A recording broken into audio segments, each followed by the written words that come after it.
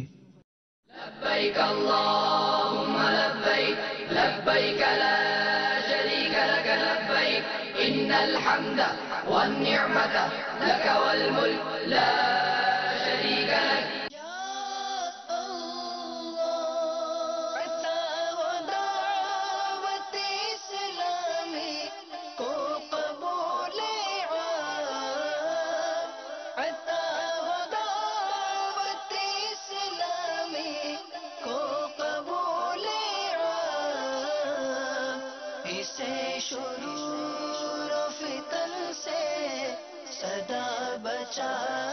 یا رب اسے شرور و فتن سے صدا بچا یا رب۔ الحمد للہ رب العالمین والصلاة والسلام على سید الانبیاء والمرسلین اما بعد فاعوذ باللہ من الشیطان الرجیم بسم اللہ الرحمن الرحیم الصلاة والسلام علیک یا رسول اللہ وعلى آلك وأصحابك يا حبيب الله الصلاة والسلام عليك يا نبي الله وعلى آلك وأصحابك يا نور الله. Dear Islamic brothers and viewers of Madani channel, you are watching the Madani news of Dawud Islami. Firstly, for the headlines.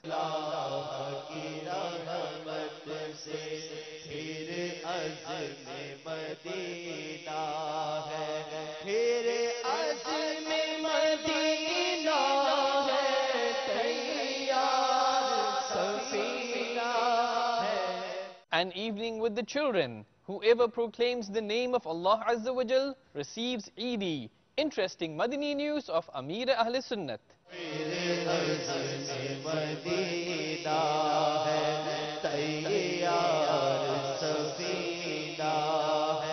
Nigran Pakistan Intizami Kabina conducts a Madani Mashwara at the Global Madani Markaz, Faizan Medina.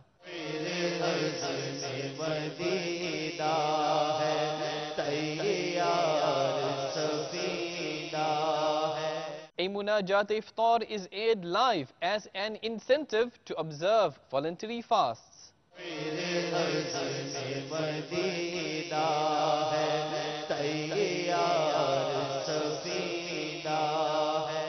A Tarbiyati Ijtima is held by Majlis-e-Tajheez or Takfeen.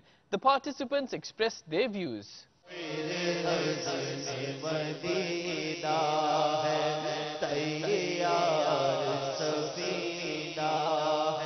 Sheikh Tariqat Amir Ahl Sunnat Damat Barakatuhum Al-Aliyah presented Madani Pearls, to whom we will show you in a few moments.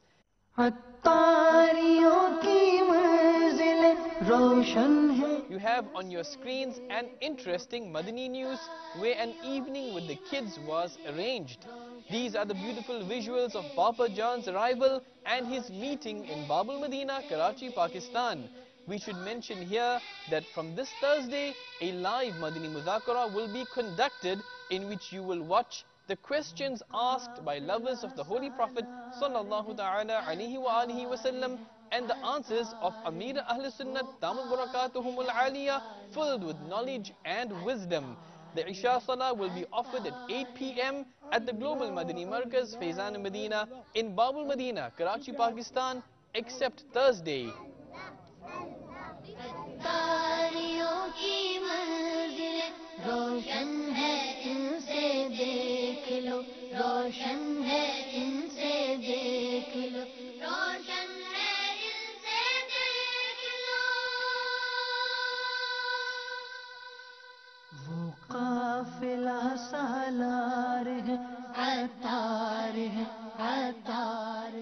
حضرت خضر علیہ السلام نے ایک چھوٹے بچے کو قتل کر دیا تھا، تو موسیٰ علیہ السلام کو تعجب ہوا تھا، تو انہوں نے بعد میں وضاحت فرمائی کہ بچہ اگر زندہ رہتا نا تو بڑا ظالم بنتا، اس لیے اس کو قتل کر دیا. تو یہ انبیاء کرام علیہ السلام حکمتیں ہوتی ہیں، معجزے ہوتے ہیں، ان کو پتہ ہوتا ہے کہ یہ آگے کیا ہو رہا ہے. تو یہ اللہ تعالیٰ کی حکمت ہے. اب جیسے کہ ہم مالک ہیں کہ ہم نے اینٹیں لی، 100 اینٹیں لی اور دیواریں بنائی اور 2 اینٹیں لیٹرنگ میں لگا دی، ہماری اپنی اینٹیں ہم جہاں بھی لگائیں، ہے نا. تو اللہ تعالیٰ کی مرضی ہے کہ وہ مالک ہے، وہ جس طرح جو چاہے. اب کسی کو بکرا بنایا، کسی کو بیل بنایا، جانور بنائے، سانپ بنائے، بچھو بنائے، ہم کو بندہ بنا دیا، انسان بنا دیا، تو اس کی مرضی ہے. تو اس لیے اللہ تعالیٰ جو کرتا ہے اس پر ہم کو ایمان رکھنا چاہیے اور شیطان کے وسوسوں کو پالنا نہیں چاہیے. اچھا، یہ سیلاب آتا ہے تو اس میں نیک بھی بہہ جاتے ہیں، بد بھی بہہ جاتے ہیں، ہے نا. زلزلہ آتا ہے، ہر طرح کے لوگ مرتے ہیں. زلزلہ گناہوں کی وجہ سے آتا ہے، سب مر جاتے ہیں. اب یہ کہ اللہ تعالیٰ کی مصلحت ہوتی ہے اس میں. سمجھ آ رہی ہے؟ دل مطمئن ہوا آپ کا؟ نہیں ہوا؟ ہو گیا. The Silsila Ahkam Hajj was held on the topic Muzdalifah, Rami and Tawaf-e-Ziyarah, during which Muballigh Dawud Islami Mufti Abu Muhammad Ali Asghar At-Tari Al-Madani presented his Madani pearls. The Silsila will be immensely beneficial for pilgrims once the Hajj rituals commence. Let us show you the highlights with the same intention. You are also requested to keep the book Rafiqul Haramain. Have a look. 3 دن کی رمی ٹھیک ہوتی ہے، 10، 11، 12، 13 کی جو رمی ہے یعنی چوتھے دن کی جو رمی ہے وہ آپشنل ہے. اگر رات ہو جائے کیے بغیر آنا مکروہ ہے، اور اگر صبح ہو جائے طلوع فجر ہو جائے مینا ہی کے اندر تو پھر چوتھے دن کی رمی کرنا واجب ہو جاتا ہے. پہلے دن جو رمی کرنی ہے، جو 10ویں تاریخ کو رمی کرنی ہے، یہ صرف ایک جمرے کو رمی کرنی ہے. صحیح. 3 جمرے ہیں. پہلے زمانے میں یہ تھا کہ وہ جمرے چھوٹے ہوتے تھے اور اس کو کنکری مارتے تھے. صحیح. تو سب سے زیادہ جو اموات ہیں وہ یہیں ہوتی تھی. صحیح. اب کچھ ایسی ٹیکنالوجی اختیار کی ہے کہ وہ جمرہ اتنا ہی ہے جتنا تھا، اس کے گرد ایک بہت بڑا خول بنا دیا ہے. ٹھیک ہے. اور خول بنایا صرف اوپر، تلوار ہوتی ہے نا، جی جی، اس کا دستہ جو ہوتا ہے وہ ہاتھ میں آ جائے اتنا ہوتا ہے، لیکن تلوار چوڑی بھی ہو جاتی ہے. صحیح. عام طور پر دستے سے پھر اوپر جا کر جگہ نکلی ہوتی ہے. تو ان کو اس طرح بنایا ہے کہ نیچے سے وہ ان کی جو جڑ ہے وہ تنگ ہے. صحیح. لیکن اوپر سے جو ہے وہ بہت چوڑے بنا دیے گئے. اب جب کنکری وہاں ڈالی جاتی ہے تو وہ سلپ ہو کر اصل حصے پر آ جاتی ہے. اور ویسے بھی شرعی اعتبار سے کنکری جمرے کو لگنا شرط نہیں ہے. صحیح ہے. 3 ہاتھ کے فاصلے کے اندر اندر کنکری اگر گر جاتی ہے تو یہ کنکری معتبر شمار کی جاتی ہے کہ یہ فریضہ ادا ہو گیا. 7 کنکریاں مارنی ہیں. 3 جمرے ہیں. جمرہ جو ہے صغرا، وسطیٰ، کبرا کو عقبہ بھی کہتے ہیں. پہلے دن جو مینا سے چلتے ہوئے جا رہے ہیں، جو تیسرا جمرہ آئے گا پہلے دن صرف اسی کو مارنا ہے.